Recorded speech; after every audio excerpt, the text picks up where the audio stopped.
I'm going to show you how to use QR codes to make a really quick, easy way for kids to jump to links in your classroom. So to create one, all I have to do is have a website that I want to create a link to. All right, and so I'm going to highlight this website right here. I'm doing edit and copy on the address, and now I'm going to go ahead and open up a website called QRstuff.com. This is a free tool. They do have paid services if you want to, but for free, all I have to do is simply click in this box. I can edit paste my address in here, and then when I'm done, I hit return. It's going to give me a message asking me if I want to subscribe, but I can just ignore that, no thanks.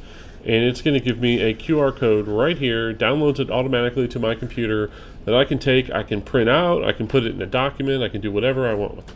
Now from the iPad side, all I have to do to use a QR code is open up my camera, and I simply hover over one of my QR codes, and I'm going to get a message at the top that says, do you want to open this link in Safari? I simply tap on that, and it takes me right to my link. That's all there is to it.